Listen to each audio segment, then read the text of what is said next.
Hey guys, welcome back to Medical Coding with Blue. It is Quiz Friday. But before we begin with Quiz Friday, I just want to send a huge shout out to everyone. Thank you guys so much. Because of you guys, we have hit over 100,000 views on my channel. I'm so excited. Now, yes, I know it's just 100,000 views, but think about it. Like, my videos have been viewed over 100,000 times. That's insane to me. I'm just like freaking out because it's like incredibly humbling. I can't even speak.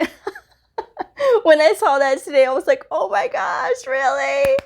So I really owe like the success of this channel to you all because of you, and because you keep coming back, and because you ask me questions, and because you are engaged as much as you all are.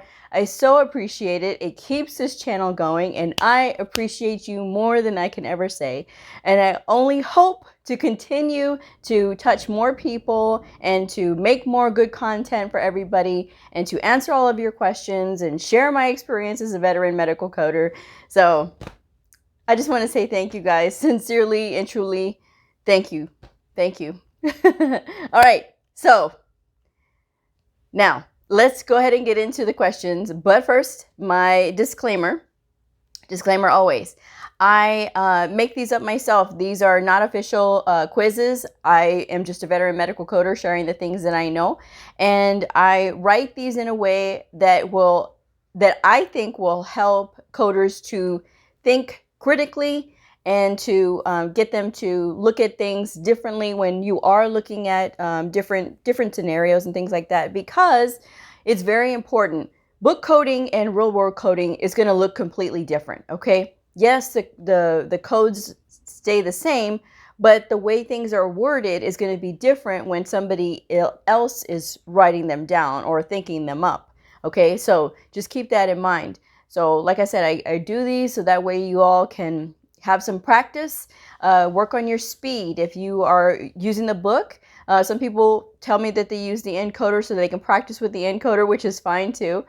Because believe it or not, using the encoder, you do need practice.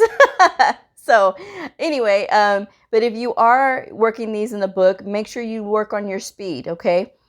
Speed is always going to help you, especially when you are about to take your certification exams, okay? Never ever lose your speed, even if you are a veteran medical coder, because you never know when you want to go take another certification exam. You aren't going to be able to use the encoder. You have to be able to use your book, and you have to be able to use it swiftly, okay? Because all of these tests are timed. So anyway, let's go ahead and get into the questions. We will be discussing the answers on Answer Monday. I will leave the questions down in the description box, and I will link the videos, okay? So Monday, when I do upload the video, I will link that video into this video, and I will also do vice versa. So that way the videos stay connected. So, and yeah, we're going to go ahead and get into it. Oh, one other thing. I did think of something else. I will be filming an episode tomorrow about the medical coding profession outlook, okay? And what my thoughts and opinions are on it and my views. And hopefully this should help sort of address some of the rumors that you've heard, and to sort of help you to look at things differently when you're getting information about medical coding, because there's a lot of scary information out there. And if you aren't finding it from good resources, it can be like very discouraging, okay? And I want to be real and truthful with you guys. So I'm going to be addressing a lot of that tomorrow. We're going to talk about insurance companies. We're going to talk about the outlook. We're going to talk about offshore coders. We're going to talk about remote coders and things like that. So, and contract coding. Okay. So we will be discussing all of that tomorrow. Hopefully you'll join me. I'll be uploading that video about 1 o'clock Central Standard Time. So if you have any other questions, let me know so I can go ahead and put them into the video. And if you hear loud thunder, like right now, there is a storm raging outside. So hopefully the lights don't go out while I'm filming this, because I'm going to be really mad. Anyway, okay, so Quiz Friday time. Are you ready? This is the 4 weeks that we're going to be doing psych. So get ready. And I had a lot of fun, you guys, doing this quiz today. So, all right, ready? Ready. Number 1, define Munchausen's syndrome. Okay. Number 2, what is the ICD-10 diagnosis code for Munchausen's syndrome with physical symptoms? Okay. Number 3, what is the ICD-10 diagnosis code for the initial encounter of a confirmed child victim of Munchausen syndrome by proxy perpetrated by the stepmother who used social media to make her stepchild think that they were being bullied in school? Okay. Number 4, define Munchausen's syndrome by proxy. Number 5, who is assigned the diagnosis Munchausen syndrome by proxy? Who is it assigned to? Okay. Number 6, what is the ICD-10 diagnosis code for a patient who reports with bilateral knee osteoarthritis, hypertension, irritability, and post-traumatic stress disorder? What are the diagnosis codes? Okay. Number 7, what is the ICD-10 diagnosis code for a patient who has symptoms of anxiety? Number 8, the patient is observed to be in a catatonic stupor in catatonic schizophrenia. Number 9, the patient is being seen for an acute reaction to stress. And number 10, the patient is being seen for their fear of spiders. Okay, so that's your questions.